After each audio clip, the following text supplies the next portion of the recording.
Hi, it's Sally-Shakti, your visionary writing guide, and welcome to Tarot and Astrology for Visionary Writers from Monday the 5th to Sunday the 11th of June. And we really are now just 2 weeks and a bit away from the solstice. Here in the Northern Hemisphere, we are the sun's energy, the energy of the world is waxing. We are building up towards the summer solstice, the longest day, the shortest night, the most amount of sunlight here on the planet that we are able to really attune to and download in service of our ability to share new forms and new structures through our creative practice. And if you are in the Southern Hemisphere, you are in the waning half of the year, moving ever closer to your winter solstice, where you have more hours of darkness and the invitation to go within and to attune to that inner world, the inner realm of your own transformation, your own rebirthing process. Both of these polarity points are extremely potent. So wherever you are on the planet, and there are some people on the planet who are much more equatorial and don't experience so much of these polarities, but wherever we are on the earth, we'll feel this. It's happening. And I think it's also beautiful that wherever we are on the earth, the opposite polarity is happening elsewhere. So whilst here in the Northern Hemisphere, we are brightening, lightening, welcoming in more sun, more light, new frequencies, new light codes. In the Southern Hemisphere, there is the opposite invitation to draw within and to move towards the stillness of that inner darkness and inner transformation, the rebirth time. And then, as I mentioned, that at the equatorial points, there is less of that fluctuation and polarization. What we feel here, what I'm feeling here in the Northern Hemisphere, in the south of England, is that opening up, that blossoming into newness, and that invitation to build on the practice that I shared with you last week. So we're still somewhat in the energy of that Sagittarius new moon. And I shared a breathing practice with you to open up that caduceus channel in the spine, to fill our own cauldrons, to fill our own creative cauldrons with new life force coming up from the earth, that kundalini coming up from the center of the earth, and to then channel and distribute that through the caduceus up the spine as kundalini creative energy, and as a form of opening to receive new downloads, new light codes, and new forms and possibilities for our creative practice. So I would invite you to go back to that practice from last week if you have already seen it, and if you've already had a go with it. Stay with it, and if you haven't seen it yet, watch last week's video. The last sort of 10 minutes takes you into that practice to fill up your own creative cauldron and move and channel your own creative fire up your spine through those dual streams of energy that allows us then to open at the crown and receive more light codes, more downloads, to activate our own creative practice. That is a practice and a meditation, a breathing exercise that I'm feeling more and more drawn into as the energies move towards the solstice, as we have the possibility of receiving more and more sunlight here in the Northern Hemisphere, which is always welcome from my perspective. And being called more and more to go outside at sunrise, to plant my feet into the earth, to feel rooted, to draw up that energy from the center of the earth, and to again open up those channels to directly receive the newborn sunlight, fresh each day when it is at that most potent time of rebirth. On the solstice itself, I intend to be at Stonehenge, which I'm very fortunate to be living very close to at the moment. And, you know, the power of that site over many thousands of years to pull people together, to open our hearts and our channels to receive that newborn light at those 4 quarter points, the 4 solar points of the year, is extremely profound, an extremely profound practice, and an extremely profound blessing to have the opportunity at the moment to be close enough to Stonehenge to be able to visit there regularly and frequently for these solar points in the year. And so this is a practice that is growing in me, and I offer it out to grow and embed and embody within you as we move towards these solar points in the year. This week specifically, we have a lot going on. I'm not going to talk about all of it astrologically. What I will mention is that today, Monday, the 5th of June, Venus will enter the sign of Leo. And Venus is going to be in the sign of Leo for the next 4 months. It's going to be direct and then retrograde and then direct again. So we're going to have 4 months of Venus in Leo. And what is perhaps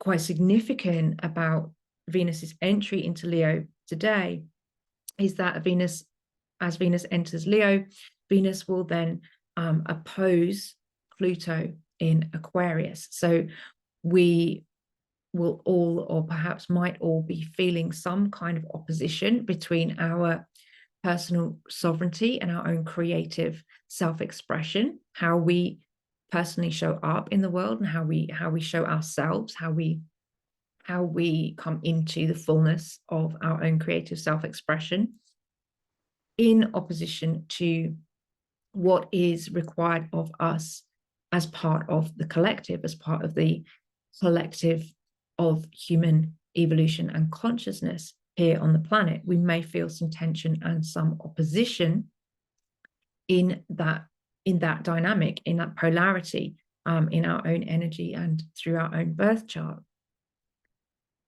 This may feel even more personal by Wednesday, when the moon comes round to conjunct Pluto and oppose Venus. So the moon is going to be drawing that oppositional energy, that tension, into our personal sphere. The moon is the closest body, astrological body, to the earth, and we feel it. We literally feel the impulses and the impact of the moon.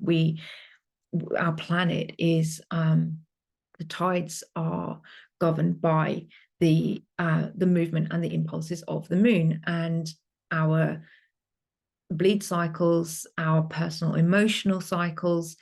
The moon has a strong and noticeable impact on our physical and emotional bodies, our own personal physical and emotional bodies, the collective physical and emotional body of humanity, and the physical and emotional, or the physical and water emotional body of the earth. So as the moon then draws that opposition between Venus and Pluto into our personal, physical, emotional, embodied experience, we might feel that tension more personally, more deeply, Pluto is inviting us into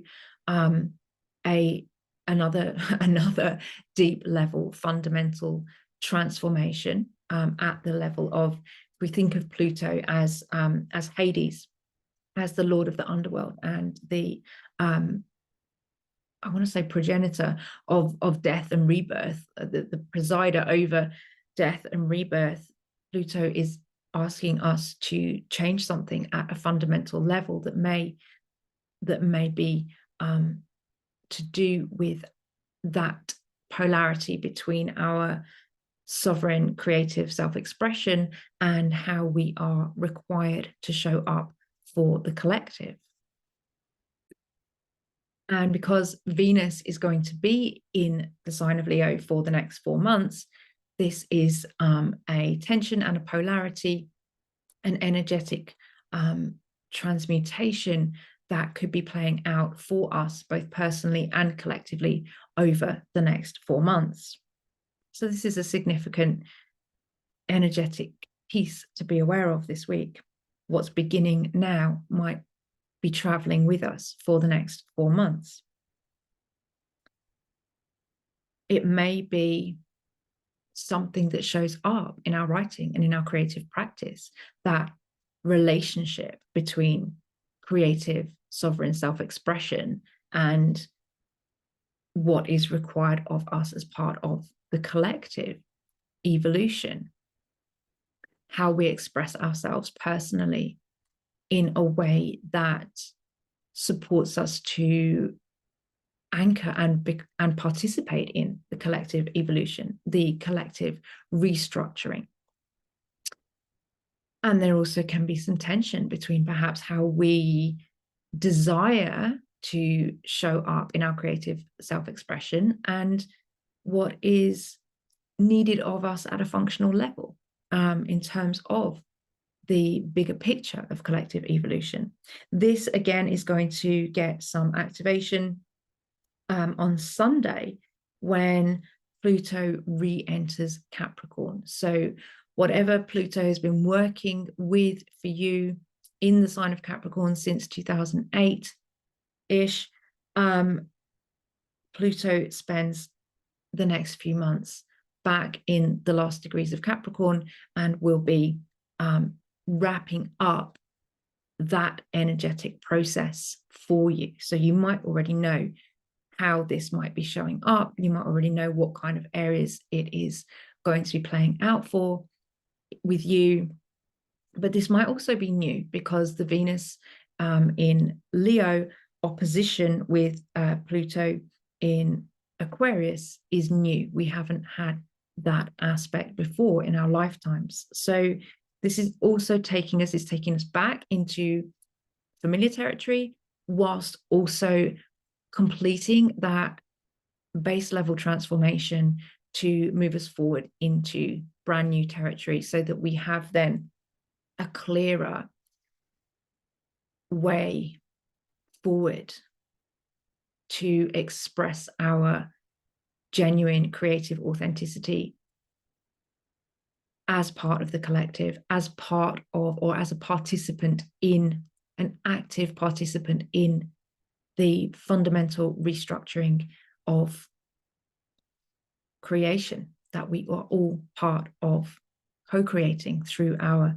visionary creative practice. Venus in Leo is going to be supporting us to find that creative sovereign self-expression whilst tempering it to what is required of us to be an active and potent and positive participant in the restructuring of a new creation moving forward. And I guess playing into that, because it's also happening this week, is we have Mercury sextiling Neptune.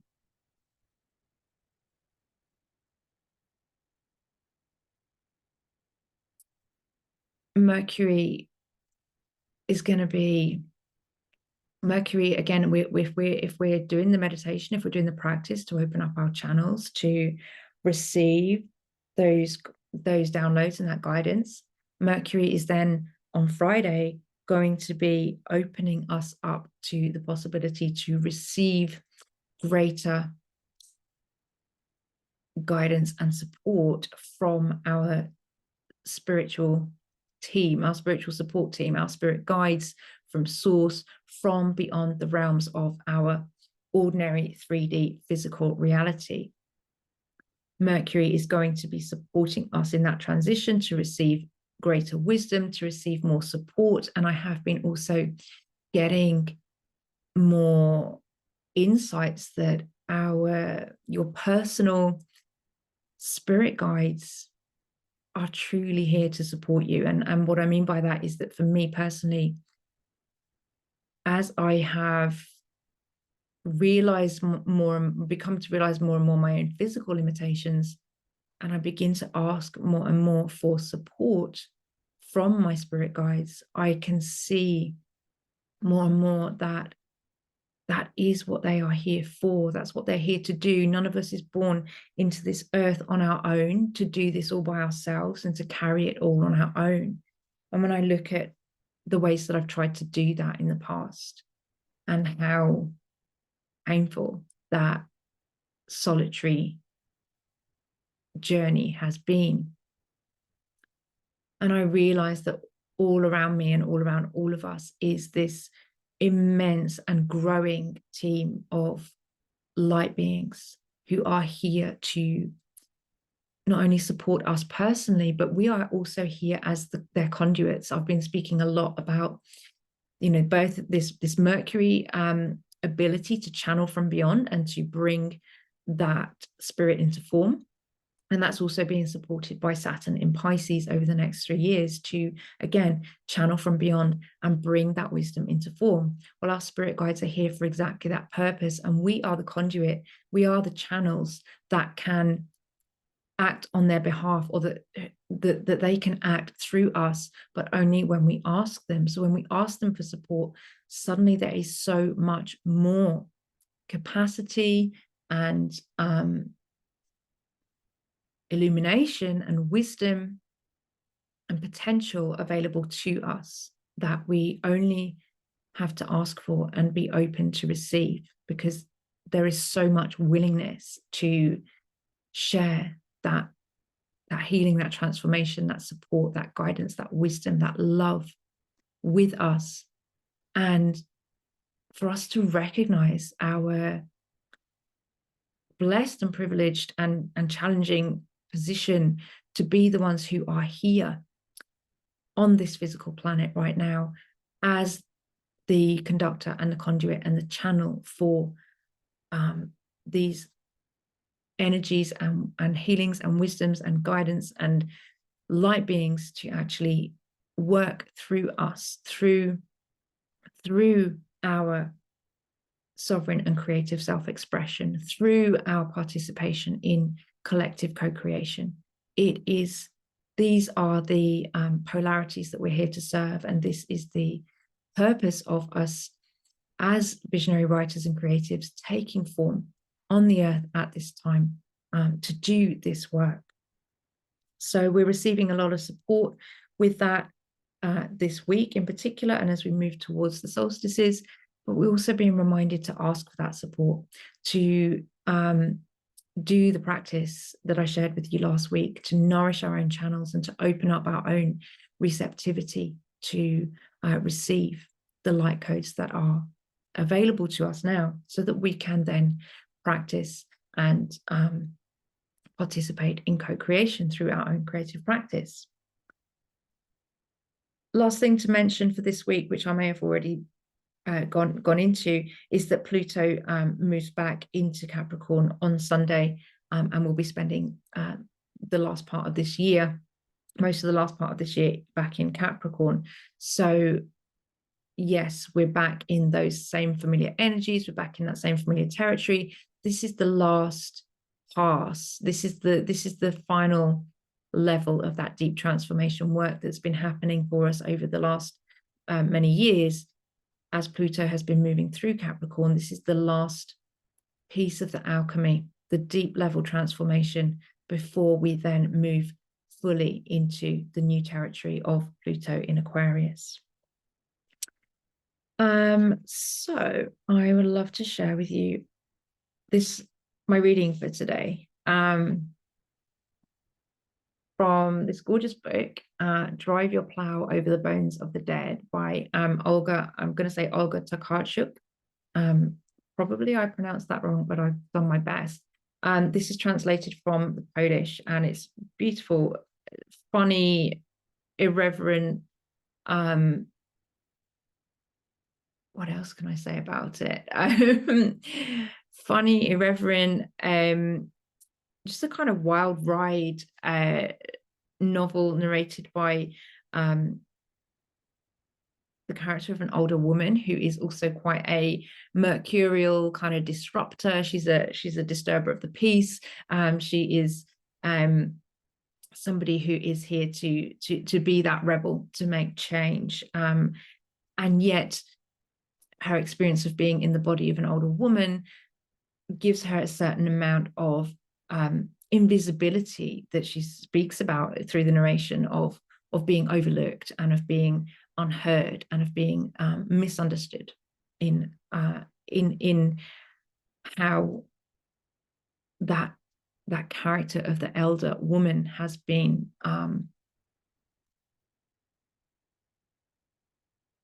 really ignored and disempowered over in our current culture. But she claims back a lot of her own sovereignty and empowerment through humor and through this antagonistic and disruptive energy. And she also, the narrator of this book, which is her name is Mrs. Dusheko, I think. She also is a keen and avid follower of astrology, and she makes these connections between what's happening in her world and the astrology of the time. And I want to read this beautiful passage.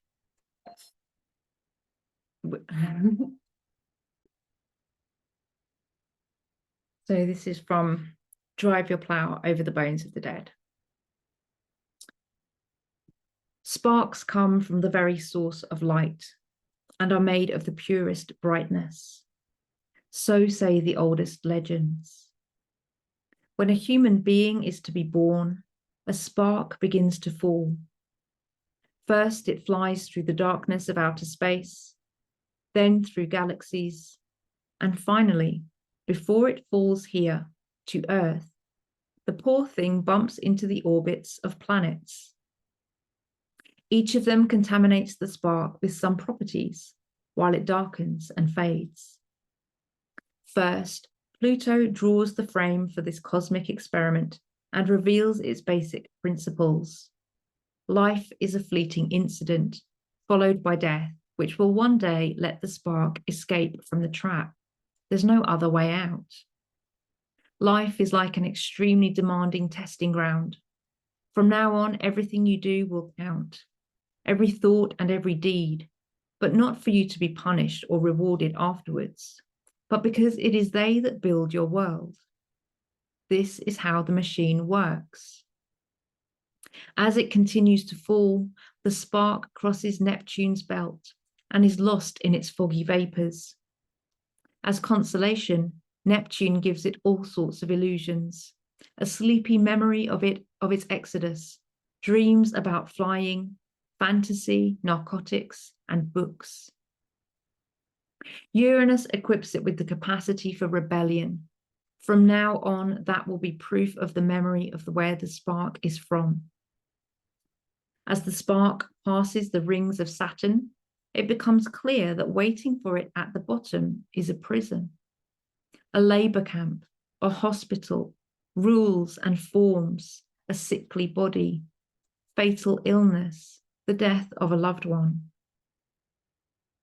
But Jupiter gives it consolation, dignity, and optimism. a splendid gift. Things will work out.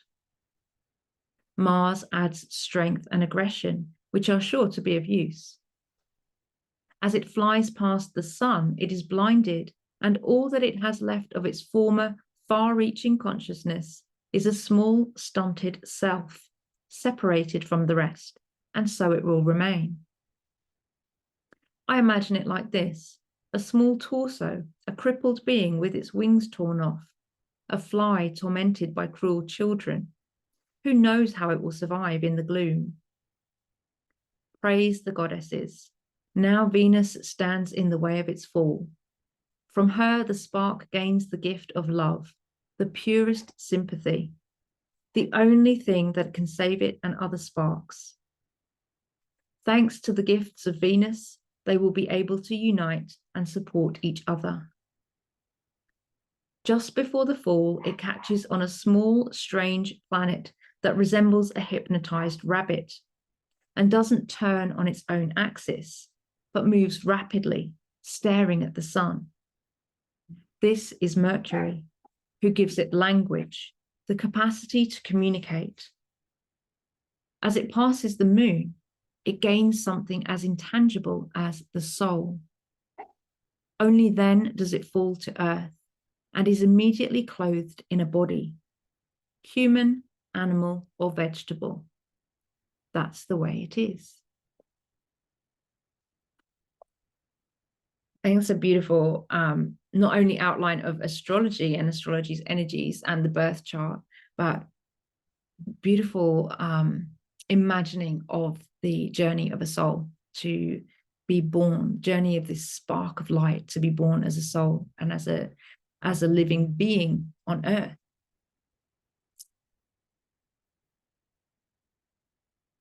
Which we all have experienced. And as I mentioned earlier in the video, none of us makes that journey truly alone. We all are here with so many and increasing numbers of light beings and spirit guides who are here to help us, support us, and work with us. So let's see which of our helpers in the form of the Visionary Path Tarot wants to come and work with us, help us, support us on our journey through this week. And as I shuffle these, I just want to apologize for any background noise or distractions through this video today. Yeah, I'm really increasingly aware that for myself, home, these last 3 years or so, home has become an increasingly abstract concept for me until I can return to some stability in my roots. And so yet again, I am not in my current place of dwelling. And I have some little dogs and there's been a tractor outside, there's been a phone ringing, all the things. Okay, so our card for support today is Judgment, and it is reversed. I love the black and white illustrations in this Visionary Path Tarot. So we have Judgment Reversed. Judgment is the penultimate card in the Major Arcana, the card before the world, the card before we start the new chapter. Judgment is about awakening. It's about that far-reaching vision to see clearly and to be fully awake and aware in our own experience so that we then can complete our current chapter and move into our next stage of evolution and transformation. What I can see in this card, which is actually quite present in a lot of these cards in this deck, is something like a caduceus. We have this kind of, it's the tail of a phoenix, looking like those twin energy streams or those twin serpents. Judgment here is the phoenix rising with the sunrise and looking over the clarity of the land.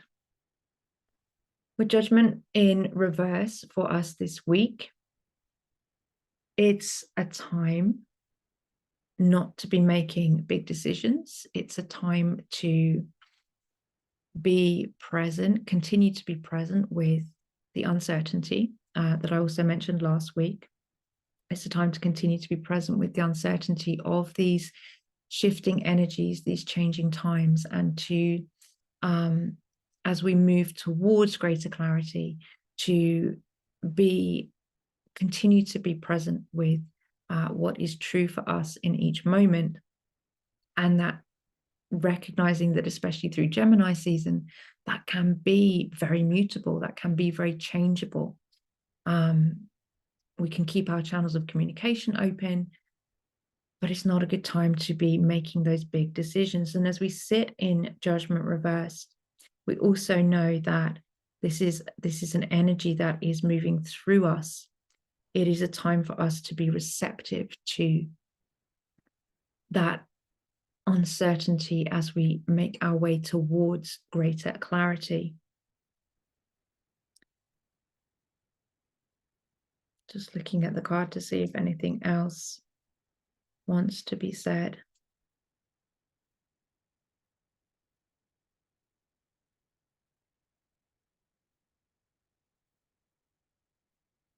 We know that there is clarity forming.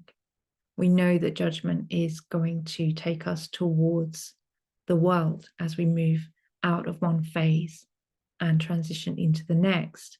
But we also know that for the next several months, we're going to be in this energy of Venus in Leo, moving direct, then retrograde, then direct again, of Pluto moving back into Capricorn, retrograde, followed by direct. So we're still in, and this year really, 2023, really is very much a year of transition, transformation, and uncertainty. Clarity is coming, but clarity is not necessarily at the forefront of our week this week. So really, I would love to just invite us all to continue with the breathing and meditation practice, opening up our channels to receive more light, and calling on the loving support of our spirit guides to support us as we move through this transition, specifically in the areas of how we move into greater creative self-expression in relationship with or in service of the collective evolution of the whole and the restructuring of the whole. So that's where I will leave us for this week. Thank you so much as ever for joining me. I love to hear your comments. I love it when people write their comments on YouTube underneath the video. It's super encouraging for me. If you would love to connect also on Facebook and Instagram, you can find me at Writing Thriving, and it's always really beautiful to receive your comments, your feedback, and particularly your encouragement. So yeah, thank you so much for being here.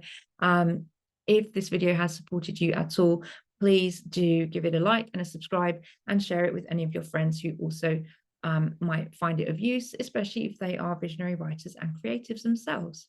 Sending you so much love, and I'll see you again next time. Bye for now.